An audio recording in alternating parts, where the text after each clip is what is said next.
എവിടെയാണ് ഇതിന്റെ ഒരു അവസാനം എന്ന് ചോദിച്ചാൽ, മനുഷ്യൻ രാക്ഷസീയ ഭാവം ഉണ്ടു എന്ന് ചോദിച്ചാൽ, ഏതുവരെ എത്തി നിൽക്കുന്നു എന്ന് ചോദിച്ചാൽ, പണ്ട് കാലത്തൊക്കെ നമ്മുടെ നാട്ടിൽ പറയുമായിരുന്നു, കുട്ടികൾക്ക് പ്രായബുദ്ധിയായാൽ പിന്നെ മാതാപിതാക്കൾക്ക് ഉറക്കമില്ല, അച്ഛൻ ഉറങ്ങാത്ത വീട് എന്ന് പറയുമായിരുന്നു.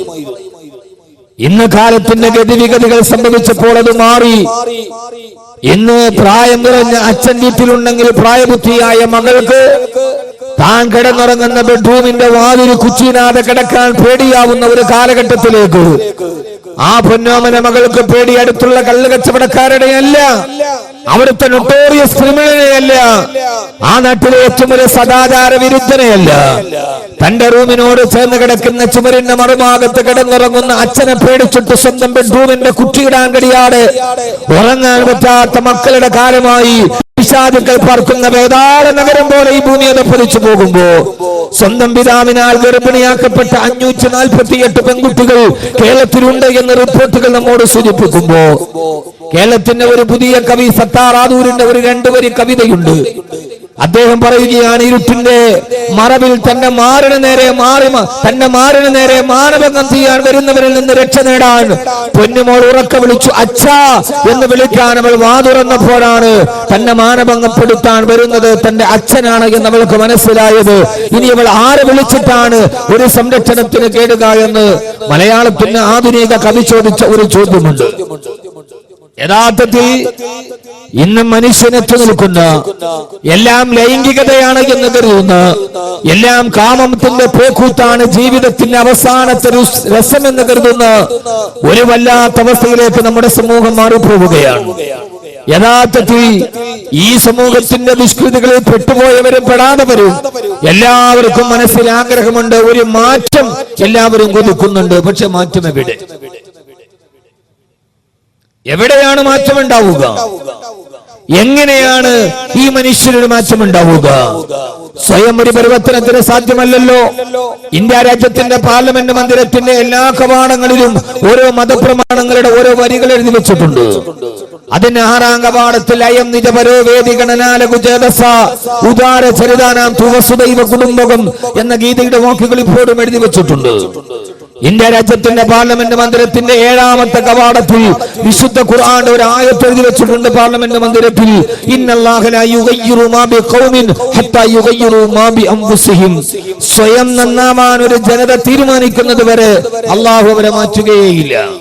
ഒരു നാടിനെ ഒന്നായി ജിബി അലൈഹിസ്സലാത്തു വസ്സലാം മാന്ത്രിക ദണ്ഡുമായി വന്ന് ആളുകളെ തലയിൽ തലോടി ആ നാടിനെ മുഴുവൻ സ്വർഗമാക്കുക എന്ന ഒരു പതിവ് ഇസ്ലാമിനത് അന്യമാണ്. അല്ലാഹു പറയുന്നു, ഹത്താ യുഗയ്യിറു മാ ബിഅൻഫുസിഹിം, സ്വയം മാറണം. എനിക്ക് ഈ ജീവിതത്തിന്റെ അഴുക്കുചാലുകളിൽ നിന്ന് മാറി നടക്കണം. എനിക്ക് അല്ലാഹുവിന്റെ സ്വർഗത്തിലേക്ക് കടന്നു പോകണം. ഞാൻ ഈ ഭൂമിയിൽ ഇങ്ങനെ ജീവിക്കേണ്ടവനല്ല എന്ന ഒരു ബോധം ഹൃദയത്തിലുണ്ടാവുകയും സ്വയം മാറണമെന്ന് സ്വയം ആത്മാവനോട് മന്ത്രിക്കുകയും ചെയ്യുമ്പോഴാണ് അവന് മാറ്റമുണ്ടാകുന്നത് എന്ന് അല്ലാഹുവിന്റെ വിശുദ്ധമായ ഖുർആൻ. പക്ഷേ സ്വയം ആത്മാവ് മന്ത്രിച്ചാലും എങ്ങനെ മാറ്റത്തിന് തുടക്കം കുറിക്കണമെന്നറിയാതെ ജനത നെട്ടോട്ടം ഓടുകയാണ്. അല്ലാഹുവിന്റെ പ്രവാചകൻ സല്ലല്ലാഹു അലൈഹി വസല്ലമ പറഞ്ഞു, മനുഷ്യന്റെ ഹൃദയമാണ് നന്നാവേണ്ടത്. യഥാർത്ഥത്തിൽ നന്നാവേണ്ടത് ഹൃദയമാണ്. നമ്മുടെ എല്ലായിടത്തും നമ്മളിപ്പോ നമ്മുടെ അടുക്കലൊക്കെ നോക്കിയാൽ നാഷണൽ ഹൈവേയിലൊക്കെ ധാരാളം കണ്ണിന് വേണ്ടി പ്രത്യേകം ഹോസ്പിറ്റലുകൾ ഇപ്പോൾ കേരളത്തിൽ വളരെ സ്വാഭാവികമാണ്. കണ്ണിന് വേണ്ടി. കാരണം മനുഷ്യന്റെ കണ്ണിന് കാഴ്ചശക്തി നഷ്ടപ്പെട്ടുകൂടാ. എന്നാൽ അള്ളാഹുവിന്റെ ഖുർആൻ പറയുന്നു, കണ്ണിനല്ല കാഴ്ചശക്തി നഷ്ടപ്പെടാതിരിക്കേണ്ടത്, ഹൃദയത്തിന്റെ കാഴ്ചയാണ് നഷ്ടപ്പെടാതിരിക്കേണ്ടത്. ഇത് ഖുർആനിലെ വളരെ ആശയവിനിമയമുള്ള അർത്ഥവൈപുല്യമുള്ള ഒരു ആയത്താണിത്. അള്ളാഹു പറയുകയാണ്, കണ്ണിന് കാഴ്ചശക്തി നഷ്ടപ്പെട്ടതിന്റെ പേരിൽ നിങ്ങൾ പരിതപിക്കുന്നത് എന്തിന്? فإنها لا تعمى الأبصار ولكن تعمى القلوب التي في الصدور. അവന്റെ ഹൃദയത്തിന്റെ കണ്ണുകൾക്ക് അന്ധത ബാധിച്ചാൽ ഇനി അവൻ എങ്ങനെയാണ് നന്നാവാൻ കഴിയുക? അവന്റെ ഹൃദയം വല്ലാതെ അതപ്പതിച്ച് അവന്റെ ഹൃദയത്തിന് അന്ധത ബാധിച്ചു കഴിഞ്ഞു. ഇനി അവന് വാല് കേട്ടത് കൊണ്ട് പ്രയോജനമില്ല. സ്വന്തം മാതാപിതാക്കൾക്ക് കണ്ണുനീര് നൽകി മകൾ മറ്റൊരുവന്റെ കൂടെ ഇറങ്ങിപ്പോകുമ്പോ ആളുകൾ ചോദിക്കുന്നു, എന്തു വെച്ചുപോയി കുഞ്ഞിന്? മാതാപിതാക്കളുടെ കണ്ണുനീര് കാണാൻ അവളുടെ ഹൃദയത്തിന് കാഴ്ചയില്ലേ എന്ന്. ഇല്ല, കാരണം മാതാപിതാക്കളുടെ കണ്ണുനീര് കാണാൻ കഴിയാത്ത രീതിയിൽ ഈ മക്കളുടെ ഹൃദയത്തിന് അന്ധത ബാധിച്ചു എന്നാണ് നമുക്ക് മനസ്സിലാകുന്നത്. എങ്ങനെയാണ് ഇവരുടെ ഹൃദയത്തിന് അന്ധത ബാധിച്ചത്? എങ്ങനെയാണ് ഇവരുടെ ഹൃദയത്തിന് അന്ധത ബാധിച്ചത്? ആ അന്ധത ബാധിച്ചത് എങ്ങനെയാണ് എന്ന ചോദ്യത്തിന് മറുപടിയായിട്ടാണ് ആദരവായ പ്രവാചകൻ നബി മുഹമ്മദ് മുസ്തഫ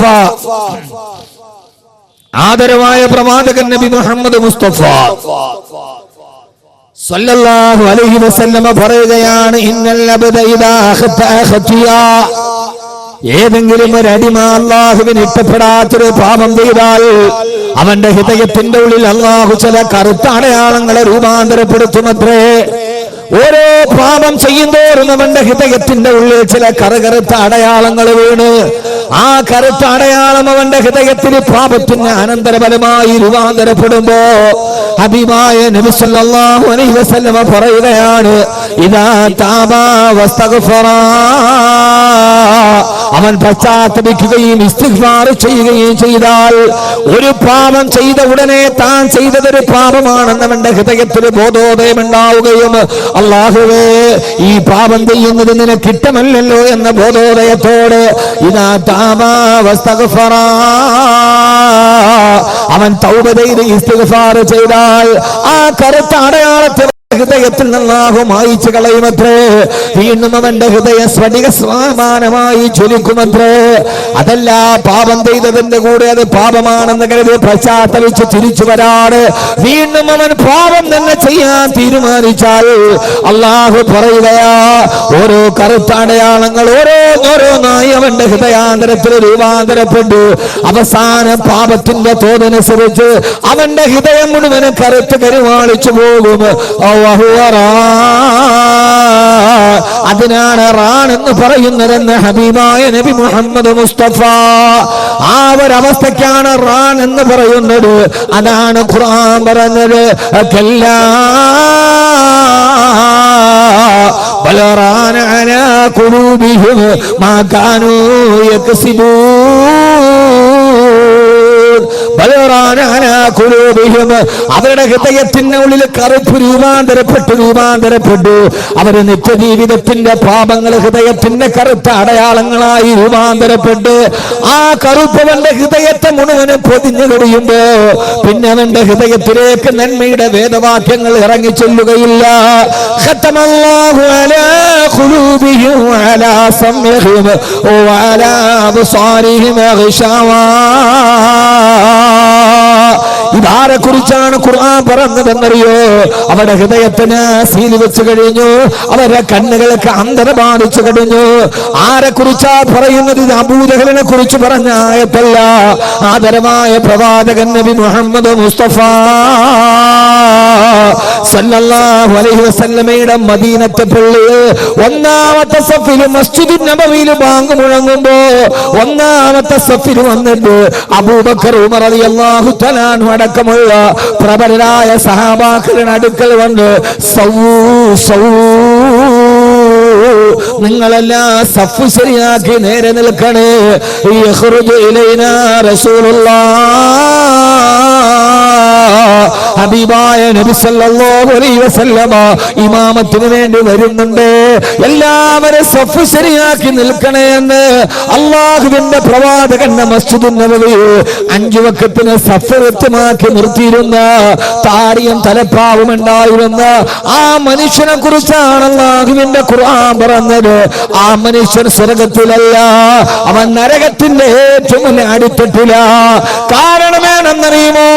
ആ മനുഷ്യനാണ് മുനാഫിക്കീങ്ങളുടെ നേതാവായിരുന്ന അബ്ദുല്ലാഹി ഇബ്നു ഉബയ്യ് ഇബ്നു സലൂൽ.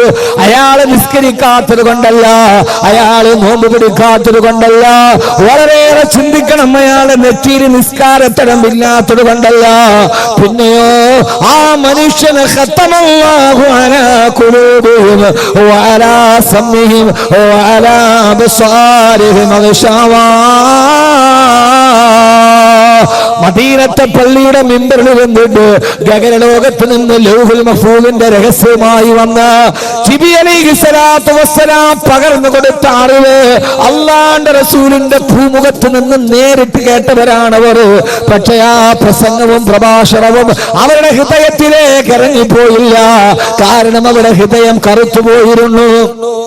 അവരുടെ ഹൃദയം കറുത്തുപോയിരുന്നു. ആ ഹൃദയത്തിലേക്ക് പ്രഭാഷണങ്ങൾ ഇറങ്ങിയില്ല. ആ ഹൃദയത്തിലേക്ക് അല്ലാഹുവിന്റെ ദൃഷ്ടാന്തങ്ങൾ ഇറങ്ങിയില്ല. ഒന്നിച്ച് യാത്ര ബൈക്കിന്റെ തൊട്ട് പുറകിൽ ഒന്നിച്ച് യാത്ര ചെയ്തവന് അപകടത്തിൽപ്പെട്ടിട്ട് അവനെ 3 വെള്ളത്തുണിയിൽ പൊതിഞ്ഞു കൊണ്ടുപോയി ഖബറിലടക്കുമ്പോഴും അല്ലാഹുവേ തലനാരടക്കാണല്ലോ ഞാൻ രക്ഷപ്പെട്ടത്, നാളെ ഞാൻ ഇതേപോലെ പോകേണ്ടി വരുമല്ലോ എന്ന് ഹൃദയത്തിന്റെ ഉള്ളിൽ അവന് തോന്നാൻ കഴിയാത്ത രീതിയിൽ അവന്റെ ജീവിതത്തിലെ പാപങ്ങൾ വ്യാപകമായി അവന്റെ ഹൃദയത്തെ അല്ലാഹു സീൽ വെച്ച് കഴിഞ്ഞു. അതുകൊണ്ടാണ് അവന്റെ ഹൃദയത്തിലേക്ക് നന്മയുടെ കിരണങ്ങളെ കടയാതെ പോയത് എന്ന് അല്ലാഹുവിന്റെ വിശുദ്ധ ഖുർആൻ. അതുകൊണ്ടാണ് മഹാന്മാര് ഹൃദയത്തിന്റെ രോഗത്തിന് ചികിത്സ പറഞ്ഞപ്പോ അവര് പറഞ്ഞത് ഏതെന്നറിയുമോ? അവര് പറഞ്ഞത് ഏറ്റവും വലിയ ഡയഗ്നോസിക്കിൽ ഏറ്റവും വലിയ ലബോറട്ടറിയുടെ മരുന്നല്ല. خمسة فتلاوة بتدبر المعنى والبطن الخلاء وقيام الليل والتضرع بالسحر ومجالسات الصالحين الفضلاء. ആ മഹാന്മാരോടുള്ള സാഹചര്യം ഉണ്ടാകണമെന്ന് വരെ പറയാനുള്ള കാരണം എന്റെ പ്രിയപ്പെട്ട സഹോദരാ, ഇങ്ങനെ തന്നെ ഈ ലോകാവസാനം വരെ അല്ലെങ്കിൽ അവനവന്റെ ജീവിതത്തിന്റെ അവസാനം വരെ ഇങ്ങനെ തന്നെ ജീവിക്കാനാണോ? അതല്ല ഒരു മാറ്റത്തിന് തുടക്കമുണ്ടാകണോ? നമ്മുടെ ഹൃദയത്തിലേക്ക് നന്മയുടെ വെളിച്ചം കടന്നു വരണോ? നമ്മുടെ ജീവിതത്തിൽ മാറ്റമുണ്ടാവണോ? അതിനുവേണ്ടിയാണ് ഞാൻ ഈ പ്രസംഗത്തിന്റെ കാതലായ ഭാഗത്തെ പറയുക. എങ്ങനെയാണ് മനുഷ്യന്റെ ഹൃദയത്തിന് മാറ്റമുണ്ടാവുക? അതൊരു സിംബോസിയം കൊണ്ട് കഴിയില്ല, അതൊരു സെമിനാർ കൊണ്ട് കഴിയില്ല, അതേതെങ്കിലും ഒരു പരിശീലന വെക്കേഷൻ ക്ലാസ് കൊണ്ട് കഴിയുന്നില്ലതല്ലോ. പിന്നെ എങ്ങനെയാണ് കഴിയുക? അതറിയണമെങ്കിൽ ലോകത്ത് ഹൃദയത്തിന്റെ ചികിത്സ പഠിപ്പിക്കാമെന്ന് ലോകത്തിന്റെ തിരുദൂതരാണ് പറയേണ്ടത്. ഹബീബായ നബി സല്ലല്ലാഹു അലൈഹി വസല്ലമയുടെ ഒരു ഹദീസാണ്. ഇന്ന് ഞാൻ ഈ സദസ്സിലൊരു പ്രത്യേക വിഷയമില്ലാത്തത് കൊണ്ട് ഏറെ പറയുന്നതിൽ അർത്ഥമില്ല. അല്പമാത്രമാണ് പറഞ്ഞതെങ്കിൽ ശുജായി പറഞ്ഞതുപോലെ ബുദ്ധി കൂർമ്മതയുള്ളവർക്ക് അല്പമാത്രം പോരേ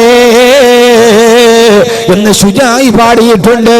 ബുദ്ധി കൂർമ്മതയുള്ളവനൊരു അല്പമാത്രം ജ്ഞാനത്തിന്റെ ശിഖരം അവനെ കിട്ടിയാൽ മതി. ഹൃദയത്തിന്റെ സംസ്കരണത്തിന് വേണ്ടി കടന്നു വന്ന ഹബീബായ നബി മുഹമ്മദ് മുസ്തഫ സല്ലല്ലാഹു അലൈഹി വസല്ലം പറയുകയാ, ഇന്ന ഹാദിഹിൽ ഖുലൂബ തസ്ദഉ. മനുഷ്യന്റെ ഹൃദയത്തിൽ കാലാന്തരങ്ങളിൽ തുരുമ്പ് പിടിക്കാൻ തുടങ്ങും. അവന്റെ ഹൃദയത്തിൽ തുരുമ്പി വ്യാപകമാകും. ഓരോ സാഹചര്യങ്ങളും പാപത്തിന് അനിവാര്യമായ അഭോൽപ്പന്നം പോലെ അവന്റെ ഹൃദയത്തിൽ തുരുമ്പ് പിടിക്കുകയാ. ആ തുരുമ്പാണ് ഞാൻ ആദ്യം പറഞ്ഞത്. പാപം ചെയ്തവന്റെ ഹൃദയം എങ്ങനെ കറുത്തു പോകുമ്പോ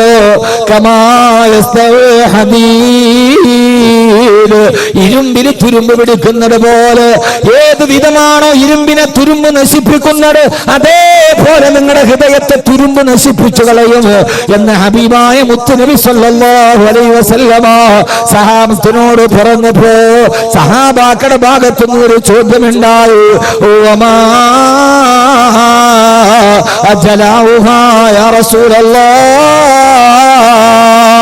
ആ ഹൃദയത്തിന്റെ തുരുമ്പ് കളയാനുള്ള മാർഗമേത് നബി? എന്നെ കേൾക്കാനത്തെ സഹോദരങ്ങളോട്, മാറ്റത്തിന്റെ തുടക്കമുണ്ടാകേണ്ടത് അവനവന്റെ ഹൃദയത്തിൽ നിന്നാണ്. അല്ലാതെ സിംബോസിയം നടത്തിയിട്ടല്ല, സെമിനാറുകളുടെ തുടക്കത്തിൽ നിന്നല്ല. അവനവന്റെ ശരീരത്തിന്റെ മധ്യഭാഗത്ത് വലതു ഭാഗത്തിടത്തോട്ട് തിരിഞ്ഞിരിക്കുന്ന 450 ഗ്രാം തൂക്കമുള്ള ഒരു മുട്ടിയുടെ വലിപ്പമുള്ള ഒരു അവയവമുണ്ട്. ആ ഒരു ചെറിയ അവയവത്തെ സംസ്കരിക്കാൻ അവനവന് തന്നെ കഴിഞ്ഞില്ലത്. 6 അടി പൊക്കമുള്ള മനുഷ്യ, 100 കിലോ ഭാരമുള്ള മനുഷ്യ, 100 കിലോ ഭാരമുള്ള നിനക്ക് 450 ഗ്രാം തൂക്കമുള്ള ഒരു അവയവത്തെ നന്നാക്കാൻ കഴിഞ്ഞില്ലെങ്കിൽ പിന്നെ നിന്നെ ആരാണ് മനുഷ്യനെന്ന് പറയുക? ഹബീബായ നബിയോട് ചോദിച്ചു, യാ റസൂലല്ലാഹ്, റസൂലല്ലാഹ് വമാ ജലാഉഹാ യാ റസൂലല്ലാഹ് നബിയെ നിങ്ങളുടെ ഹൃദയത്തിന്റെ തുരുമ്പ് കളയാനുള്ള മാർഗം ഏതാണ്? എന്നെ കേൾക്കാനെത്തിയവരോട് അങ്ങകരെ മാറി നിന്നവരോട് അവനവന്റെ ഹൃദയത്തിന് സംസ്കരണം എന്നാണ് മുത്ത് റസൂൽ പറഞ്ഞത്. രണ്ട് മാർഗമാണ്. ആ മാർഗം ഏതെന്നറിയോ? അള്ളാന്റെ റസൂൽ പറഞ്ഞത് പാതിരാത്രിയിൽ എല്ലാവരും ഉറക്കത്തിന്റെ കരിമ്പടം പുതച്ചു കിടക്കുമ്പോ രാത്രി എഴുന്നേറ്റ് നിന്ന് തഹജ്ജുദ് നിസ്കരിക്കാനല്ല, നിങ്ങളെ തസ്ബീഹ് പിടിച്ചിട്ട് ദിക്ർ വർദ്ധിപ്പിക്കാനല്ല. അള്ളാന്റെ റസൂൽ രണ്ട് പ്രായോഗിക മാർഗങ്ങളാണ് പറഞ്ഞു കൊടുത്തത്. അള്ളാന്റെ റസൂൽ പറഞ്ഞു, ഒന്ന് ദിക്റുൽ മൗതി, മരണത്തെ ഓർക്കുക. ദിക്റുൽ മൗതി, മരണത്തെ ഓർക്കുക. ഹബീബായ നബി സല്ലല്ലാഹു അലൈഹി വസല്ലമയുടെ അടുക്കലേക്ക് വന്നിട്ട് ഒരു സഹാബി പറഞ്ഞുവല്ലേ, യാ റസൂലല്ലാഹ് നന്നാകണമെന്ന് ആഗ്രഹമുണ്ട് നബിയെ, പക്ഷേ എത്ര ശ്രമിച്ചിട്ടും എന്റെ ജീവിതത്തിൽ എനിക്ക് മാറ്റം വരുന്നില്ലല്ലോ.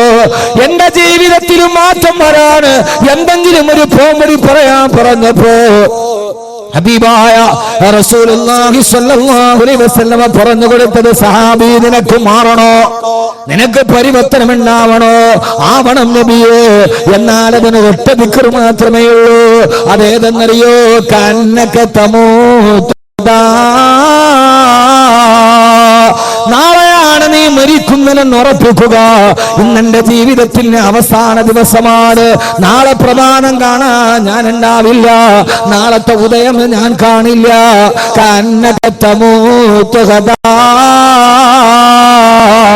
നാളെ ഞാൻ മരിക്കുമെന്ന് ഉറപ്പിക്കുക. ഏത് സമയത്താണ് മരണം നമ്മെ തേടിയെത്തുന്നതെന്ന് നമുക്കറിയില്ലല്ലോ. ഈ അടുത്ത കാലത്ത് മലയാള കേരളത്തെ പിടിച്ചു കുലുക്കിയ ദുരന്തമാണ് പരവൂര് പുട്ടിങ്ങൽ ക്ഷേത്രത്തിലെ വെടിക്കെട്ട് ദുരന്തം. ആ ദുരന്തം കഴിഞ്ഞ് 3 ദിവസം കഴിഞ്ഞിട്ടാണ് ഞാൻ നാട്ടിലെത്തി ദുരന്ത സ്ഥലം സന്ദർശിക്കാൻ പോകവേ അവിടെ പോയി ഇങ്ങനെ കണ്ടുകൊണ്ട് നിൽക്കുമ്പോ സമീപത്തുണ്ടായിരുന്നൊരു തദ്ദേശവാസി എന്നോട് പറഞ്ഞു, ഉസ്താദ് ഈ വെടിക്കെട്ട് അപകടം നടക്കുന്നത് പുലർച്ചെ 4 മണിയോടടുത്തില്ല. അതേവരെ വൈകുന്നേരം തലേ ദിവസം രാത്രി 8 മണി മുതൽ ഞാനും എന്റെ മകനും ആ വെടിക്കെട്ടിന്റെ പുറക്കാഴ്ച കാണാനുണ്ട്. അത് കണ്ട് രാവിലെ 4 മണി വരെ ഞങ്ങൾ അവിടെ ഉണ്ടായിരുന്നു. അവസാനത്തെ വെടിക്കെട്ട് നടക്കാൻ പോവുകയാ. തലേ ദിവസം 8 മണിക്ക് തുടങ്ങിയ വെടിക്കെട്ടിന് സമാപനം കുറിച്ച് അതിന് ആശാന്മാരുടെ ചോയ്സായിട്ട് നടക്കുന്ന അവസാനത്തെ സമാപന വെടിക്കെട്ട് നടക്കാൻ പോവുകയാ. അവസാനത്തെ പൊടിപൂരം കാണാൻ എല്ലാവരും ആകാംക്ഷയോടെ വെടിപ്പുരയുടെ അടുത്തേക്ക്, വെടിക്കെട്ട് നടക്കുന്നിടത്തേക്ക് അടുത്തു. ഞാനും അത് അടുത്തു നിന്ന് കാണാൻ ആഗ്രഹത്തോടെ പോയപ്പോ എന്റെ മകൻ എന്റെ കയ്യിൽ പിടിച്ചിട്ട് പറഞ്ഞ, അച്ഛാ എനിക്ക് ഉറക്കം വരുന്നു, എനിക്ക് വല്ലാതെ ദാഹിക്കുന്നു പറഞ്ഞ് കുഞ്ഞു കരയാൻ തുടങ്ങി. ഞാൻ അവരോട് ദേഷ്യപ്പെട്ടിട്ട് പറഞ്ഞു, ഇതേവരെ ഇതുകൂടി കണ്ടിട്ട് പോവാ. എന്തെന്നറിയില്ല, എന്തിനെന്നറിയില്ല, പതിവില്ലാത്ത വാശിരന്റെ കുഞ്ഞുമോനെന്റെ കയ്യിൽ പിടിച്ചെന്നെ വലിച്ചു. എനിക്ക് വിശക്കുന്നു, എനിക്ക് ദാഹിക്കുന്നു. ഞാൻ അവനൊരു വെള്ളം വാങ്ങിച്ചു കൊടുത്തിട്ട് തിരിച്ചു വരാന്ന് കരുതി എന്റെ കുഞ്ഞെന്നെ കയ്യിൽ പിടിച്ചു ബലമായി പിടിച്ചു കൊണ്ടുപോയി. ഞാൻ അപ്പുറത്തേക്ക് ഒരു 500 മീറ്റർ മാറിയില്ല. ആകാശത്തേക്ക് മാറിവില്ല് പൊട്ടിലിടരുന്നത് പോലെ നയനമനോഹരമായ കാഴ്ച കാണിച്ച ക്ഷേത്ര പരിസരത്ത് അതാ തീഗോളങ്ങൾ മേഘജാലത്തിന് പിടിച്ചതുപോലെ പൊട്ടുയരുന്നു. ചിതൽ കഷണങ്ങൾ, കോൺക്രീറ്റ് കഷണങ്ങൾ വായുവിൽ ഉരിഞ്ഞു പോകുന്നു. ആ ഒരു സമയത്തെങ്ങാനും ഞാൻ അവിടെ നിന്നിരുന്നെങ്കിൽ എന്റെയും എന്റെ മകനെ ഈ ചിതറിത്തെറിച്ച ശരീരാവശിഷ്ടങ്ങൾ ഈ ഭാഗത്ത് കാണുമായിരുന്നു പറയുമ്പോ എന്റെ പ്രിയപ്പെട്ട ചെറുപ്പക്കാരാ, ഒരു കാര്യം ഞാൻ ഓർമ്മിപ്പിക്കട്ടെ. ആ സമയത്ത് ഇതിന്റെ മറുഭാഗത്ത് വെടിപ്പുരക്ക് തീ പിടിച്ചിട്ട് കോൺക്രീറ്റ് ഭീമുകൾ തകർന്നു കിടക്കുന്നുണ്ട്. അയാൾ എന്നോട് പറഞ്ഞ് തകർന്നു കിടക്കുന്ന കോൺക്രീറ്റ് ഭീമുകളുടെ ഇടയിൽ 5 ശരീരങ്ങളാ കുടുങ്ങിക്കിടന്നത്. അതിന്റെ അടിയിൽ കെട്ട് അരഞ്ഞറിഞ്ഞു പോയോ. ആ ദുരന്തത്തിന്റെ കഥ അനുസ്മരിച്ച രവീശ് എന്ന ഫയർഫോഴ്സുകാരൻ പിന്നെ എഴുതി വെച്ചല്ലോ. ഞാൻ ആ വെടിക്കെട്ടിന്റെ ദുരന്തത്തിന്റെ കഥ കേട്ടിട്ട് 11 മിനിറ്റ് കൊണ്ട് ഫയർഫോഴ്സ് സ്ഥലത്തെത്തി. എല്ലായിടത്തും കൂരാകൂറിയിട്ടാണ് വൈദ്യുതി വിച്ഛേദിക്കപ്പെട്ടു. എങ്ങും മനുഷ്യമാംസത്തിന്റെ കത്തിക്കരിയുന്ന രൂക്ഷഗന്ധങ്ങളാ. രക്ഷാപ്രവർത്തനത്തിന് വേണ്ടി ഓടിച്ചെല്ലുമ്പോ ആരോ എന്റെ കാലിൽ കെട്ടിപ്പിടിക്കുന്നത് പോലെ തോന്നി. ഞാൻ തിരിഞ്ഞു നോക്കുമ്പോ ശരീരം മുഴുവനും പാതി വെന്തുമാറി ഒരു ചെറുപ്പക്കാരനാ ഭീമിന്റെ ഉള്ളിൽ അരക്കകി പോട്ട് കുടുങ്ങിക്കിടക്കുകയാ. സാറേ, എന്നെ വിട്ടിട്ട് പോകരുത്, എന്നെ പിടിച്ചിട്ടൊന്ന് തിരിച്ചു കിടത്തണേ, എനിക്ക് വേദന സഹിക്കാൻ കഴിയില്ലെന്ന് പറഞ്ഞപ്പോ ആരാ മോനെയാ പറഞ്ഞതാരാ?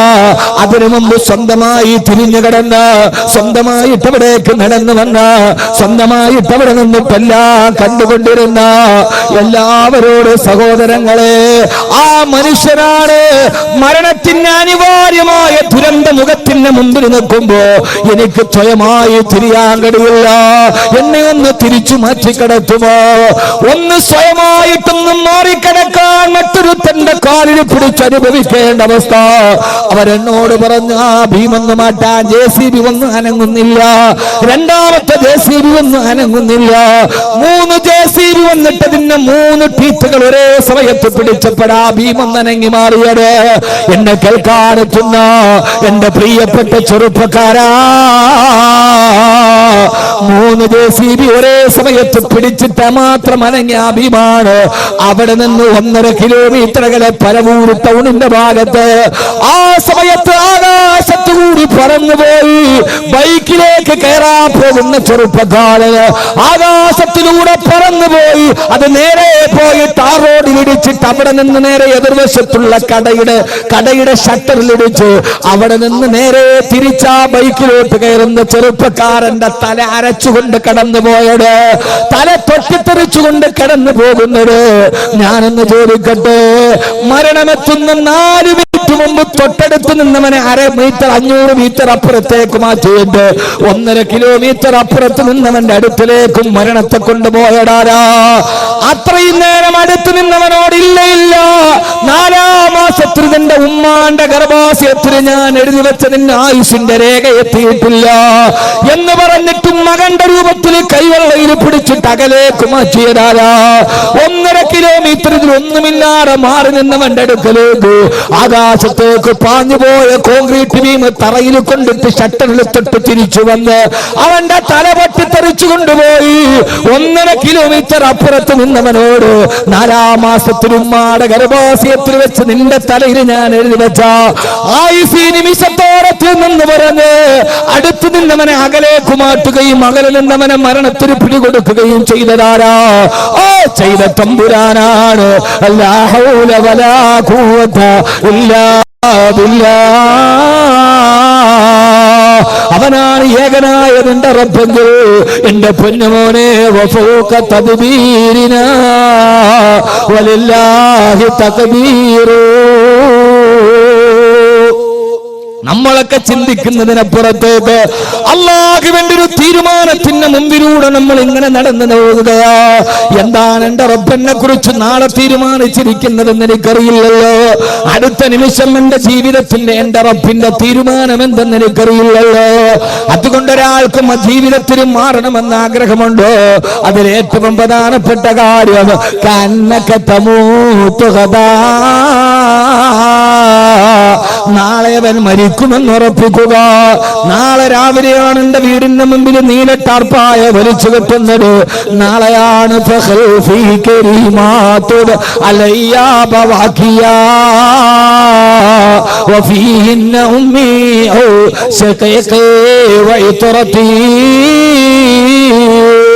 നാളെയാണ് എന്റെ മയ്യത്തിന്റെ പുറത്ത് പിടിച്ചിട്ട് എന്റെ മക്കൾ കരയുന്നത്. നാളെയാണ് എന്റെ ഭാര്യയോട് ഞാൻ സലാം ചൊല്ലുന്നത്. നാളെയാണ് എന്റെ തൊണ്ടക്കുടിയിലെ ശബ്ദം വിട്ടുപോകുന്നത്. ഒരാൾ 2 മണിക്കൂർ നിർത്താതെ സംസാരിച്ചാൽ 2 ലക്ഷം അക്ഷരം പറയുമെന്നാണ് ശാസ്ത്രത്തിന്റെ കണക്ക്. പൊന്നുമോനെ, ഞാൻ പ്രസംഗം നടക്കിയിട്ട് 18 വർഷമായി. ഈ 18 വർഷം കൊണ്ട് എത്ര അക്ഷരം എന്റെ കണ്ടനാളത്തിൽ നിന്ന് വെളിയിലേക്ക് വന്നിട്ടുണ്ട്? അത്രത്തോളം കോടാനുകോടി അക്ഷരങ്ങൾ ഈ കണ്ടനാളത്തിൽ നിന്ന് വിസ്മയിപ്പിച്ചുകൊണ്ട് പടത്തിക്കൊണ്ടുപോയ അഹമ്മദ് കബീർ അവന്റെ നാവിൽ നിന്ന് ഒരു ശബ്ദം വെളിയിൽ വരാതെ മലത്തിക്കിടത്തപ്പെടുന്നൊരു ദിവസമുണ്ട്.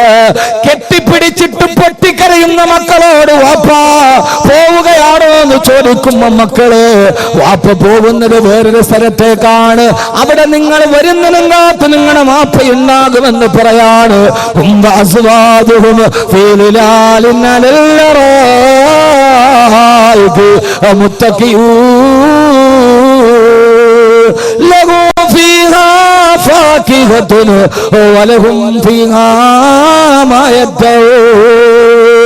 മക്കളെ, സ്വർഗത്തിന്റെ പഴങ്ങളെ താരത്തിൽ വെച്ച് തരുന്ന, സുന്നത്തിന്റെ കട്ടിലെ പടച്ചറപ്പിച്ചാരിരുത്തുന്ന ഒരു തുള്ളി വേർപ്പെടുകാറ് ഇപ്പൊ എന്നെ നെറ്റിത്തടത്തിൽ നിന്ന് വേർപ്പെടുകുന്നുണ്ട്.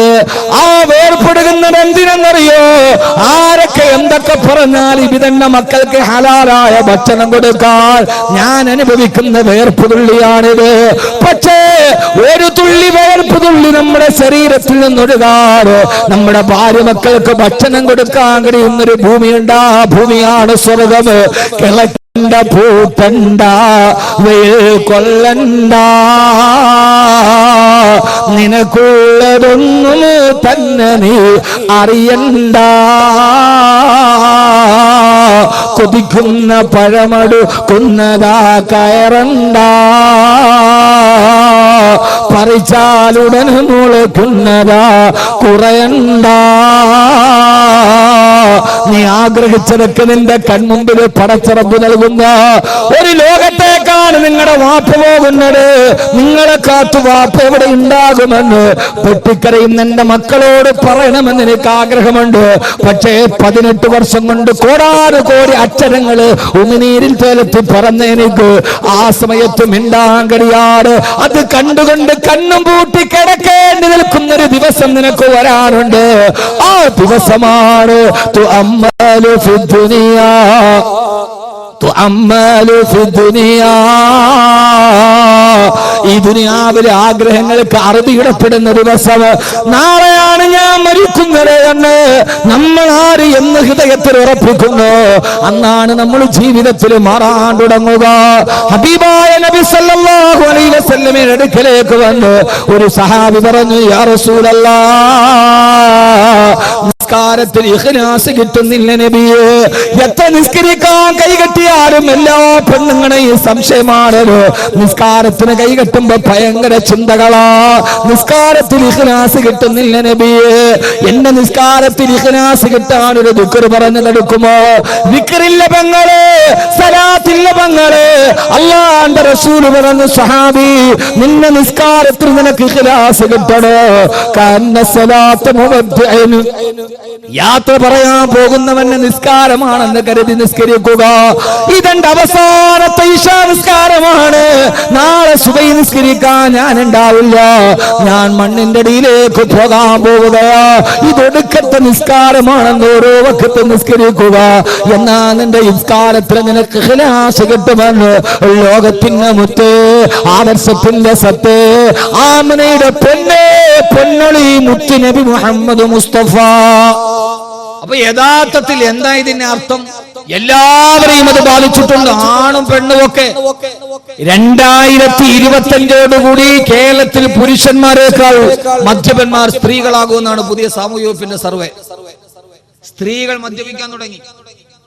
7 വയസ്സുകാരൻ കഞ്ചാവ് വലിക്കാൻ തുടങ്ങി എന്ന് പറഞ്ഞാൽ പണ്ട് കാലത്ത് നമുക്ക് ചിന്തിക്കാൻ പോലും കഴിയാത്തത് ഇന്ന് നമ്മുടെ മുമ്പിൽ. പെണ്ണുങ്ങൾ കല്ലുടിക്കാൻ തുടങ്ങി. ഈ അടുത്ത സമയത്ത് ഈ ആറ്റിങ്ങലടുത്ത് തന്നെ നാട്ടിൽ നിന്നൊരു പെൺകുട്ടിയെ കെട്ടിച്ചു.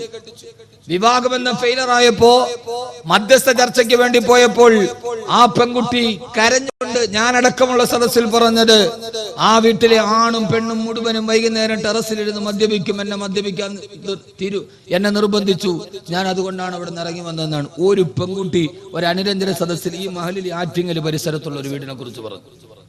ഞാൻ വീടൊന്നും പറയുന്നില്ല, കാരണം ഇത് നടുറോട്ടിട്ട് കുത്തിക്കൊല്ലേണ്ട സ്ഥലമാണ്. അതുകൊണ്ട് പട്ടാപ്പകൽ പോകുന്നവനെ പുറകിൽ നിന്ന് മാങ്ങാക്കത്തി കൊണ്ട് എറിയണ നാടായി മാറി. അതുകൊണ്ട് ഞാൻ കൂടുതലേക്ക് പറയുന്നില്ല. ഞാൻ പറയുന്നതിന്റെ അർത്ഥം, ആലപ്പുഴ തീരദേശ ഹൈവേയിൽ പോലീസ് ചെക്ക് ചെയ്യുന്നു മദ്യപിക്കുന്നവരെ നോക്കി. ആ സമയത്തൊരു ഭാര്യയും ഭർത്താവും ഡീസന്റായി കാർ ഓടിച്ചു വന്നു. നിർത്തി അവർ അനലൈസറിൽ ഊതാൻ പറഞ്ഞു. ഊതിയപ്പോൾ ബീപ് ശബ്ദമടിച്ചു. അയാളോട് പറഞ്ഞു, നിങ്ങൾ മദ്യപിച്ചിരുന്നു. അയാള് പറഞ്ഞില്ല, ഞാൻ മദ്യപിച്ചിട്ടില്ല. പിന്നെ അങ്ങനെ ശബ്ദം കേട്ടി, അത് നിങ്ങളുടെ യന്ത്രം തകരാറാണ്. തർക്കമായി. അവസാനം ഈ വിദ്വാൻ പറഞ്ഞു, അത്രേ ഫ്രണ്ടിൽ മഫ്തേക്കിട്ടൊരു പെൺകുട്ടി ഇരിപ്പുണ്ട്, എന്റെ ഭാര്യയാണ് ഇരിക്കുന്നത്, നിങ്ങൾക്ക് സംശയം ഉണ്ടെങ്കിൽ എന്റെ ഭാര്യയെ കൊണ്ട് ഊതിപ്പിക്കാം. ഏതായാലും ഈ യന്ത്രം കേടായത് കൊണ്ടാണോ എന്നറിയാൻ ഈ പോലീസ് ഉദ്യോഗസ്ഥൻ ഭാര്യയോട് പറഞ്ഞു, നിങ്ങളൊന്ന് ഊതാൻ പറഞ്ഞു. അവൾ ഊതി. അപ്പോഴും ശബ്ദം കേട്ടു. അപ്പോൾ ഇയാൾ പറഞ്ഞു, ഞാൻ അപ്പോഴേ പറഞ്ഞില്ലേ യന്ത്രം കേടാന്ന്, എന്റെ ഭാര്യ ഊതിയിട്ട് പറയുന്നത് ശബ്ദം കേൾക്കുന്നു, അപ്പൊ ഈ യന്ത്രം കേടാന്ന് ഞാൻ പറഞ്ഞില്ല, ഞാൻ നിരപരാധിയാണ്. ആ പോലീസ് ഓഫീസർ പറഞ്ഞത് നിരപരാധിയാണ്. അവരോട് പറഞ്ഞു, സോറി, എനിക്ക് തെറ്റുപറ്റി, ഇതോടെ പരിശോധന അവസാനിപ്പിച്ചു. യന്ത്രം കേടാ, പിന്നെ എന്ത് പരിശോധന? അവർ രണ്ടുപേരെയും വിട്ടയച്ചു. യഥാർത്ഥത്തിൽ തെറ്റുപറ്റിയത് ആർക്കാ? SI ക്കാണ്. ഇവളും കുടിച്ചിട്ടുണ്ട്. ഇതൊരു സാങ്കല്പിക കഥയല്ല, ഇത് റൊമാൻറ്റിക്, ഇത് വിക്ടർ യുഗോയുടെ നാടകത്തിന്റെ റൊമാൻറ്റിക് ഭാവനയൊന്നുമല്ല, ചിരിക്കാൻ പറയുന്നതുമല്ല. നമ്മുടെ വീടിന്റെ ഉള്ളിൽ 5ാം ക്ലാസ്സിൽ പഠിക്കുന്ന കുട്ടിക്ക് പോലും നെറ്റിൽ നിന്ന് ഡൗൺലോഡ് ചെയ്ത് ഇഷ്ടപ്പെട്ട വെബ്സൈറ്റിൽ നിന്ന് ഇഷ്ടപ്പെട്ട വിഭവങ്ങൾ തിരഞ്ഞെടുക്കാൻ കഴിയുന്ന രീതിയിൽ ലോകം മുഴുവനും ഒരു ഗ്ലോബൽ പോലെ അവന്റെ കൈവെള്ളയിൽ ഒതുങ്ങിക്കഴിഞ്ഞു. ഞാൻ ഇന്നെന്റെ വീട്ടിൽ വെറുതെ ഒരു പുതിയ കാർ എടുക്കുന്ന കാര്യം വെറുതെ ചർച്ച ചെയ്യുന്ന കുറെ അവന്റെ മൂത്ത മോടി വന്നു, 10 വയസ്സ് കഴിഞ്ഞു. അവന്റെ മൊബൈൽ എടുത്തിട്ട് പറഞ്ഞു, വാപ്പി ഇതെടുത്താൽ മതി, പുതിയ വണ്ടിയാണ്. ഞാൻ പറഞ്ഞു, മോനെ ഇതെവിടെ നിന്ന്? അത് നെറ്റിലുണ്ടോ വാപ്പി? ഞാൻ അത്ഭുതപ്പെട്ടു പോയി. ഞാൻ പറഞ്ഞു, നീ വാക്കവിയുടെ മോൻ തന്നെ. അപ്പൊ യഥാർത്ഥത്തിൽ അത് ഒരു വാഹനമായതുകൊണ്ട് ശരി, അങ്ങനെ ഇരിക്കട്ടെ. എന്നാൽ അതിൽ നിന്ന് ഞാൻ മനസ്സിലാക്കേണ്ടത് എന്താ? ഞാൻ അപ്പോഴേ ഭാര്യയോട് പറഞ്ഞു, മൊബൈൽ ഇനി കുട്ടികളുടെ മുമ്പിൽ വെക്കാൻ പാടില്ല. എന്റെ ഭാര്യയുടെ അപ്പം ഞാൻ പറഞ്ഞു, മൊബൈൽ ഇനി കുട്ടികളുടെ മുമ്പിൽ അവന് 10 വയസ്സായി, കൈയെത്തുന്ന ദൂരത്ത് വെക്കാൻ പാടില്ല. നീ അറിയാതെ അവർ മൊബൈൽ ഉപയോഗിക്കാൻ പാടില്ല. ഈ ഒരവസ്ഥയിൽ ലോകം മുഴുവനും, പണ്ടൊക്കെ നമുക്കിത് പറയാൻ കഴിയോ? ഞാൻ പറഞ്ഞതിന് വാർത്ത പറഞ്ഞുകൊണ്ടിരുന്നിട്ട് കാര്യമൊന്നുമില്ല. അവനവന്റെ വീട്ടിൽ തന്നെ ഇതാണ് അവസ്ഥ എന്ന് നമുക്ക് എല്ലാവർക്കും അറിയാൻ കഴിയും.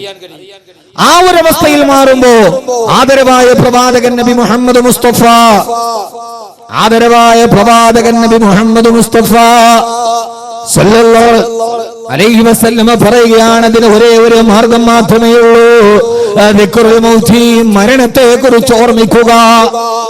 എല്ലാവരും മരണത്തെ കുറിച്ച് ഓർമ്മിക്കുക. എനിക്ക് പറയാനുള്ളത്, ഏതായാലും മരിക്കും എന്ന കാര്യം ഉറപ്പാണ്. അത് ഉറപ്പില്ലാത്ത ആരെങ്കിലും ഉണ്ടോ? സമയം എല്ലാവരും മരിക്കും എന്ന കാര്യം ഉറപ്പാണ്. എന്നാൽ പിന്നെ നമുക്ക് ചിന്തിച്ചുകൂടെ, മരിക്കും എന്ന കാര്യം ഉറപ്പാണെങ്കിൽ ആ മരണം എനിക്ക് മനോഹരമാക്കണം എന്ന് നമുക്കൊന്ന് ചിന്തിച്ചുകൂടെ? ഞാൻ ഏതായാലും ഒരു ദിവസം പോകും, ഉറപ്പാണ്.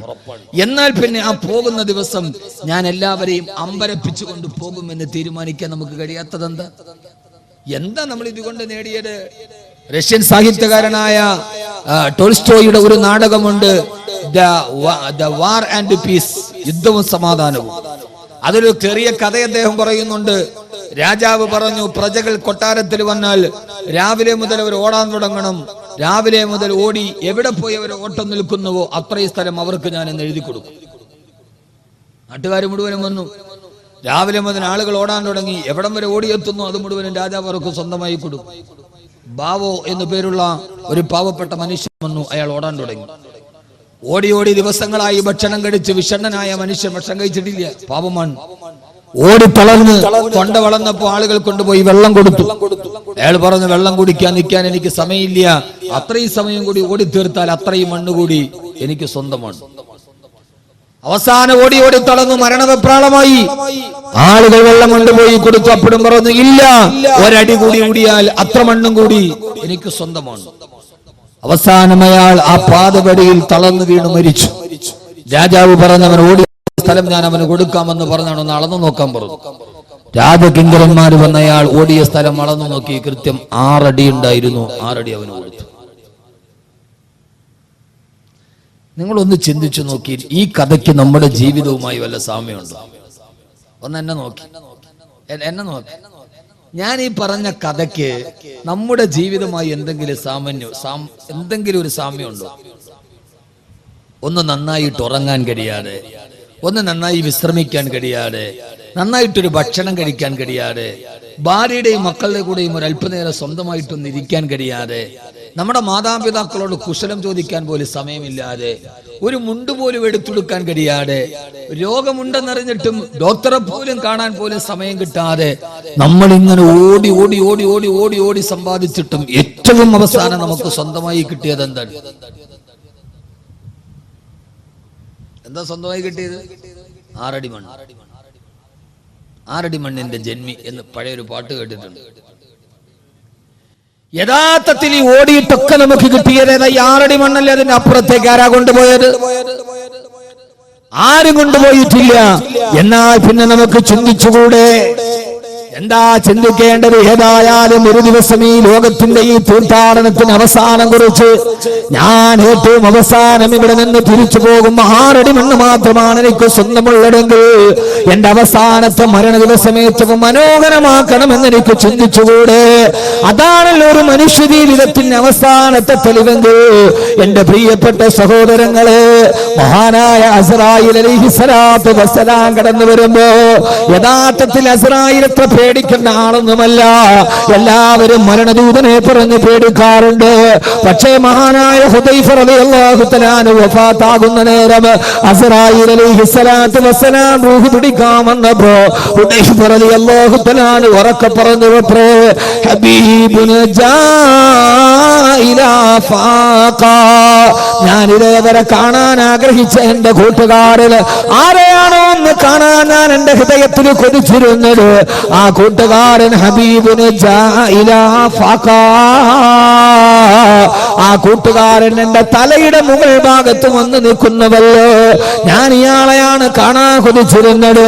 ഇദ്ദേഹം വരുന്നത് കാത്തിട്ടാണ് ഞാൻ ഇരുന്നത്. ഈ അസ്റായീലിനെ കാണുമ്പോ ഹബീബുന് എന്റെ കൂട്ടുകാരനാണ് ജാഇലാ ഫാഖാ, എന്റെ തലയുടെ മുകളിൽ ആ കൂട്ടുകാരൻ വന്നു നിന്നല്ലോ എന്ന് പറയാൻ കഴിയുന്ന അവസ്ഥയിലേക്ക് സഹോദരങ്ങളെ നമ്മുടെ ജീവിതത്തെ മാറ്റിയെടുക്കുക. ഏത് സമയത്ത് വിട പറഞ്ഞാലും ആ സമയത്ത് സന്തോഷത്തോടെ വിട പറയാൻ മഹാനായ സയ്യിദുനാ അബൂബക്കർ സിദ്ദീഖ് റളിയല്ലാഹു അൻഹു, മഹാനായ അബൂബക്കർ സിദ്ദീഖ് റളിയല്ലാഹു തആല അൻഹു 1-2 മരണങ്ങൾ പറഞ്ഞിട്ട് രണ്ടാമതൊരു മൂലി കൂടി പ്രവാചകൻ പറയുന്നുണ്ട്. അത് നമ്മുടെ ജീവിതത്തിലേറെ പ്രാവർത്തികമാക്കാനുള്ളതാ. മഹാനായ അബൂബക്കർ റളിയല്ലാഹു തആല സക്കറാത്തിന്റെ വേദനയിൽ കിടക്കുമ്പോ പ്രിയപ്പെട്ട പുത്രി ആയിഷ റളിയല്ലാഹു തആല ഉപ്പാന്റെ അടുക്കലേക്ക് വരികയാ. ഉപ്പാന്റെ മരണവേദന കണ്ടിട്ട് ഉപ്പാന്റെ ചാരത്ത് നിന്ന് പൊട്ടിക്കരഞ്ഞിട്ട് ആയിഷ റളിയല്ലാഹു തആല പറഞ്ഞു, ഉപ്പ മരണപ്പെട്ടു പോയാൽ പിന്നെ ഉപ്പാക്ക് പകരം നിങ്ങൾക്ക് ആരാണുള്ളത്? ഉപ്പാക്ക് പകരം മറ്റൊരാളില്ലല്ലോ ഉപ്പാ. അപ്പോഴാണ് അബൂബക്കർ റളിയല്ലാഹു തആല പറഞ്ഞു, മോളെ ആയിഷ, മരണമെത്തിയാൽ അങ്ങനെ പറയണമെന്നല്ലല്ലോ ഖുർആൻ പറഞ്ഞത്. സക്റത്തുൽ മൗതി ബിൽ ഹഖ് ദാലിക മാ കുൻത മിൻഹു തഹീദ്. അങ്ങനെയല്ലേ ഖുർആൻ പറഞ്ഞു തന്നത്? നീ ആഗ്രഹിക്കാതെ ഓടി ഒളിച്ച മരണം നിന്റെ കൺമുമ്പിലെത്തി, നിന്നെ ഇതാ മരണം പിടികൂടാൻ പോവുകയാണ്. അങ്ങനെയല്ലേ പറയേണ്ടത് ആയിഷ? ഇത് കേട്ട ആയിഷ റളിയല്ലാഹു തആല കരയാൻ തുടങ്ങി. വബിയലു യുസ്തസഖൽ ഗമാമു ബിവജ്ഹിഹി ഹിമാലുൽ യതാമാ ഇസ്മത്തുൽ അറാമിലി. മരണവെപ്രാളത്തിൽ പടയുന്ന പിതാവിന്റെ ചാരത്ത് തന്നെ പൊട്ടിക്കരന്നുകൊണ്ട് ആയിഷ റളിയല്ലാഹു തആല പറഞ്ഞു, ഉപ്പ, ചുവപ്പ് കലർന്ന വെളുപ്പ് നിറമുള്ള എന്റെ ഉപ്പ, നിങ്ങളെ തവസ്സുലാക്കി ദുആ ചെയ്തപ്പോഴല്ലേ ആകാശത്ത് നിന്ന് മഴ പെയ്തത്? നിങ്ങൾ അനാഥകളുടെ സംരക്ഷകനായിരുന്നുവല്ലോ, നിങ്ങൾക്ക് പാവങ്ങൾക്ക് ഒരത്താണിയായിരുന്നുവല്ലോ. ഉപ്പാന്റെ ചാരത്ത് നിന്ന് ആയിഷ റളിയല്ലാഹു തആല പൊട്ടിക്കരയവേ അബൂബക്കർ റളിയല്ലാഹു തആല പറഞ്ഞു, ആയിഷ, അതെന്നെ കുറിച്ചല്ല നീ എങ്ങനെ പറയേണ്ടത്? ഫദാക റസൂലുള്ളാഹ്, ഫദാക റസൂലുള്ളാഹ്. അത് അള്ളാഹുവിന്റെ റസൂലിനെ കുറിച്ച് പറയേണ്ടതാണ് ആയിഷ. അത് അള്ളാഹുവിന്റെ റസൂലിനെ കുറിച്ചല്ലേ പറയേണ്ടത് എന്ന് പറഞ്ഞ തീരവ് ആയിഷ ബീവിയോട് പറഞ്ഞു, മോളെ ഉപ്പാടെ മുഖവും ശരീരവും മൂടാൻ ഒരു വെള്ള തുണി എടുത്തു കൊണ്ടുവാ മോളെ, ഇതാണ് മരണമെന്നറിയാണ് മകളോട് വസിയത്ത് ചെയ്തു മകള് തുണി എടുക്കാനോട്. ഇത് കേട്ട സഹാബത്ത് ചോദിച്ചു, അമീറുൽ മുഅ്മിനീൻ അങ്ങ് മരണത്തിന്റെ വക്കീലാണല്ലോ, രോഗം മൂർച്ഛിച്ചുവല്ലോ, ഞങ്ങൾ നിങ്ങൾക്ക് വേണ്ടി ഒരു വൈദ്യനെ വിളിച്ചു കൊണ്ടുവരട്ടെ? അബൂബക്കർ റളിയല്ലാഹു അൻഹു പിന്നെ മറുപടി വന്നു, ഓ വൈദ്യനെ നിങ്ങൾ വിളിക്കണ്ട, വൈദ്യൻ എന്നെ വന്ന് സന്ദർശിച്ചിട്ട് ഇപ്പൊ തിരിച്ചു പോയതേയുള്ളൂ, ഞങ്ങളെ കണ്ടില്ലല്ലോ. ആട്ടെ, പരിശോധിച്ച വൈദ്യൻ എന്നാണ് റിസൾട്ട് പറഞ്ഞത്? ബഹുമാനപ്പെട്ട അബൂബക്കർ റളിയല്ലാഹു തആല എന്നെ മറുപടി, എന്നെ പരിശോധിച്ചിട്ട് വൈദ്യൻ എന്നോട് പറഞ്ഞു, ഇന്നി ഫഅലുന ലിമാ ഉരീദ്, നീ എന്റെ അടുക്കലേക്ക് വരാൻ പോവുകയാ, എന്താണോ എനിക്ക് തോന്നുന്നത് അതുപോലെ നിന്നോട് ഞാൻ പെരുമാറുമെന്ന് ആ സന്ദർശകൻ എന്നോട് പറഞ്ഞിട്ടാണ് പോയതെന്ന് മഹാനായ സയ്യിദുനാ അബൂബക്കർ സിദ്ദീഖ് റളിയല്ലാഹു തആല അൻഹു.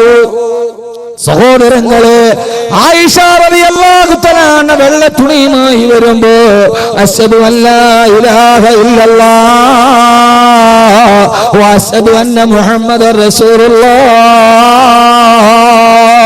അവസാനത്തെ വിശുദ്ധവാക്യം പറഞ്ഞിട്ട് മഹാനായ അബൂബക്കർ റളിയല്ലാഹു തആല അൻഹു വിട പറയാൻ തീരുമാനിച്ചിരുന്നുവെങ്കിൽ എന്റെ പ്രിയപ്പെട്ട സഹോദരങ്ങളെ, എന്റെ പ്രിയപ്പെട്ട സഹോദരിമാരെ, എനിക്ക് പറയാനുള്ളത് ഈ ആധുനിക ലോകത്തിന്റെ അസുരഭാവങ്ങളെ നമ്മുടെ ജീവിതത്തിലേക്ക് പകർത്താനല്ല, അവസാനം വിട പറയുന്ന നേരം നല്ലവനായി വിട പറയാ എന്റെ പുതിയ ന്യൂ ജനറേഷൻ തലമുറയോട് നിങ്ങൾ ഈ ജീവിതത്തിൽ ഇങ്ങനെ അടിച്ചു പൊളിച്ച് ജീവിക്കാനല്ല, പിന്നെയോ അവസാനം വിട പറയുന്ന പോലെ അള്ളാഹുവിന്റെ വിശുദ്ധമായ ദീനിനു വേണ്ടി ജീവിച്ചു മരിച്ചു പോയ ഒരു യഥാർത്ഥ ചെറുപ്പക്കാരനെ പോലെ, ഉമറിനെ പോലെ, ഖാലിദിനെ പോലെ, സൈദിനെ പോലെ, മഹാനായ ഹംസത്തുൽ ഖറാഅ് റളിയല്ലാഹു അൻഹുവിനെ പോലെ അവസാനം വിട പറയുന്ന നേരം എന്റെ ജീവിതം റബ്ബിന് വേണ്ടി സമർപ്പിച്ചതാ, എന്റെ ജീവിതം ഇസ്ലാമിന് വേണ്ടി സമർപ്പിച്ചതാ, ഞാൻ എന്റെ ജീവിതം മുഴുവൻ പടച്ചറപ്പിന്റെ തൃപ്തിക്ക് ജീവിച്ചതാ. അവസാനം വിട പറയുന്ന നേരത്ത് നാളെ പരലോകത്ത് കിട്ടുന്ന സ്വർഗത്തിന്റെ ഛായാചിത്രം അവനവന്റെ കൺമുമ്പുകളിൽ തെളിഞ്ഞു കണ്ട് സുന്ദരമായി വിട പറയാ പുതിയ തലമുറയ്ക്ക് കഴിയാതെ പോയാൽ, ന്യൂ ജനറേഷന് കഴിയാതെ പോയാൽ, നമ്മുടെ ലോകമെന്ന് പേരിട്ട് കൊടുത്തൊരു പേരാണ് ന്യൂ ജനറേഷൻ എന്ന് പറഞ്ഞാൽ പുതിയ തലമുറ, ന്യൂ ജനറേഷൻ എന്ന് പറഞ്ഞാൽ പുതിയ തലമുറ. ആരാണ് ന്യൂ ജനറേഷൻ ഫ്രീക്കന്മാരെന്നറിയോ? അണുകുടുംബത്തിൽ ജനിച്ചിട്ട് ആധുനിക രാസവളം നിർമ്മാണശാലയിൽ ഉപോൽപ്പന്നം പോലെ കെൻഡക്കി, KFCയും ബർഗറും പിസയും മാത്രം തിന്നു പഠിച്ച, രാവിലെ മൊബൈൽ ഡാറ്റയുടെ ബാലൻസ് നോക്കുന്ന, വൈകുന്നേരം ആരാണ്ട് മടിക്കുത്തിനെ പിടിച്ചിട്ടാണെങ്കിലും വേണ്ടില്ല മൊബൈൽ ഡാറ്റ ചാർജ് ചെയ്ത് പാതിരാത്രിയുടെ നിശബ്ദതയിൽ ലോകത്തുള്ള 140 രാട്ടത്തിലേറൊക്കെ പെണ്ണ് തുണിയുരിഞ്ഞാടിയാലും കൈവെള്ളയിൽ നിൽക്കുന്ന www.com-ലൂടെ ലോകത്തുള്ള പെണ്ണിന്റെ അനാവശ്യം മുഴുവനും ആസ്വദിക്കുന്ന, പാതിരാത്രി പകലാക്കി മാറ്റുന്ന, അവസാനം ആസ്വദിച്ച് തളർന്നു കഴിയുമ്പോ മുമ്പിൽ നികത്തി വെച്ചിരിക്കുന്ന ലാപ്ടോപ്പിന്റെ ഡെസ്ക്ടോപ്പിലേക്ക് തലവേത്ത് വെച്ച് മയങ്ങുന്ന, വർഷങ്ങളായി പള്ളിയിലെ സുബഹിന്റെ ബാങ്ക് ചെവിയിൽ ഇതേവരെ കേട്ടിട്ടില്ലാത്ത, ഇതേവരെ വർഷങ്ങളായി സുബഹിയുടെ ബാങ്ക് കേൾക്കാതെ മധ്യാഹ്നത്തിൽ എഴുന്നേറ്റ് പോകുന്ന എന്റെ പ്രിയപ്പെട്ട മുസ്ലിം ചെറുപ്പക്കാരാ, എന്റെ പ്രിയപ്പെട്ട മുസ്ലിം ചെറുപ്പക്കാരാ, മാറണ്ട മോനെ, നിനക്ക് പ്രണയമെന്ന 3 അക്ഷരത്തെ കാമമെന്ന 2 അക്ഷരത്തോട് ചേർത്ത് പിടിച്ച് എല്ലാ പെണ്ണാണെന്ന് കരുതുന്ന, എല്ലാ പെണ്ണിനോടുള്ള അഭിനിവേശം എന്ന് കരുതുന്ന, ജീവിതം മുഴുവനും ഒരു മൊബൈൽ ഫോണുമായി പെണ്ണിന്റെ പുറകെ, മാൾപേടയുടെ പുറകെ സിംഹക്കുട്ടി നടക്കുന്നത് പോലെ നടന്നു പോകുന്ന പുതിയ തലമുറയോട് ഞാൻ ഓർമ്മിപ്പിക്കുകയാ, പൊന്നുമോനെ, നന്നായിട്ട് മരിക്കണ്ട മോനെ, നന്നായിട്ട് വിട പറയേണ്ട കുട്ടിയെ, മരിക്കുന്ന സമയത്ത് സ്വർഗം കാണേണ്ട മോനെ. ആ ഒരു ബോധത്തിൽ ജീവിക്കാൻ കഴിയണ്ടേ. അങ്ങനെ ബോധത്തിൽ ജീവിച്ചപ്പോഴാണ് മഹാനായ ഖാത്തമുൽ അസ്മ റളിയല്ലാഹു തആല അൻഹു 30 വർഷക്കാലം നല്ല ഉസ്താദായ സക്കീഖുൽ ബൽഖിയുടെ വീട്ടിൽ പഠിക്കാൻ പോയി. 30 വർഷക്കാലം തന്റെ ഉസ്താദിന്റെ വീട്ടിൽ പോയിട്ട് ആ 30 വർഷക്കാലം നിനക്ക് വെള്ളമൊഴിച്ചിരുന്നത് ആണാണോ പെണ്ണാണോ എന്ന് മഹാനവറുകൾക്ക് അറിയുമായിരുന്നില്ല. കൂട്ടുകാരന്റെ വീട്ടിലേക്ക് പോയപ്പോ ഹറാമാണെന്ന് കരുതിയിട്ട് പെൺമക്കളുടെ മുഖത്ത് നോക്കാതെ കണ്ണ് താഴോട്ട് ചരിച്ചിരുന്ന 30 വർഷമായൊരു വീട്ടിൽ സ്ഥിരമായിട്ട് പോയിട്ട് വെള്ളമൊഴിച്ച് തന്നനാണാണോ പെണ്ണാണോ എന്നറിയാതിരുന്ന ഒരു മനുഷ്യജന്മം ഈ ലോകത്തൊക്കെ കടന്നു പോയിട്ടുണ്ട്. ഒരു ദിവസം സക്കീഖുൽ ബൽഖി റളിയല്ലാഹു തആല വീട്ടിൽ പോകുമ്പോ ഖാത്തമുൽ അസ്മ ഡ്രസ് മാറിക്കൊണ്ടിരിക്കുകയാ. വാതിലിൽ പോയി മുട്ടി. ഉസ്താദ് പറഞ്ഞു പെൺമക്കളോട് ആരാണ് വാതിലെന്ന് നോക്കുക. വാതിലിൽ നോക്കുമ്പോ മഹാനായ ഖാത്തമുൽ അസ്മ റളിയല്ലാഹു തആല കണ്ണിങ്ങനെ താഴോട്ട് കുനിഞ്ഞു നിൽക്കുന്നുണ്ട്. പെൺമക്കളോട് ചെന്ന് വാപ്പായോട് പറഞ്ഞ വാക്ക് ഇന്നും ചരിത്രത്തിൽ കിടക്കുന്നുണ്ട്. ആരാണ് മക്കളെ വാതിൽപ്പടിയിൽ വന്നത്? ഉപ്പാ സാഹിബുക്കൽ അമാ സാഹിബുക്കൽ അമാ. ഇത് പറഞ്ഞ എന്റെ പുതിയ തലമുറക്കും മനസ്സിലൊന്ന് വിശ്വസിക്കാൻ കഴിയില്ല. വാപ്പാ നിങ്ങളുടെ അന്ധനായ കൂട്ടുകാരനാണ് ഉപ്പ. അന്ധനായ കൂട്ടുകാരൻ എനിക്കില്ലല്ലോ. ചെന്ന് നോക്കുമ്പോ ഖാത്തമുൽ അസ്മ റളിയല്ലാഹു അൻഹു മക്കളെ ആ ചെറുപ്പക്കാരൻ അന്ധനല്ല. 30 വർഷക്കാലം നിങ്ങളുടെ വീട്ടിൽ നിത്യസന്ദർശകനായി വരുമ്പോ തങ്ങളുടെ മുഖത്തേക്ക് കണ്ണുയർത്തിയൊന്ന് നോക്കാത്ത ചെറുപ്പക്കാരന് അന്ധനാണെന്ന് ആ പെൺകുട്ടികൾ വിചാരിച്ചു പോയിരുന്നു. 21ാം നൂറ്റാണ്ടിൽ ചിന്തിക്കാൻ കഴിയോ ഇങ്ങനെ ഒരു ചെറുപ്പക്കാരനെ കുറിച്ച്? കടന്നു പോകുന്നവന്റെ വീട്ടിലെ പെണ്ണിനെ പോലെ കാമത്തിന്റെ മെത്തയിൽ കിടത്തുന്ന സീരിയലിന്റെ മോഹമായിട്ട് കഴിഞ്ഞ ശാരി എന്ന നമ്പൂതിരി കുട്ടി കോട്ടയം മെഡിക്കൽ കോളേജിന്റെ മോർച്ചറിയിൽ 90% പൊള്ളലേറ്റ് കൊണ്ടുപോകാൻ കാരണക്കാരിയായ അവളുടെ വീട്ടിലെ നിത്യസന്ദർശകയായിരുന്നു.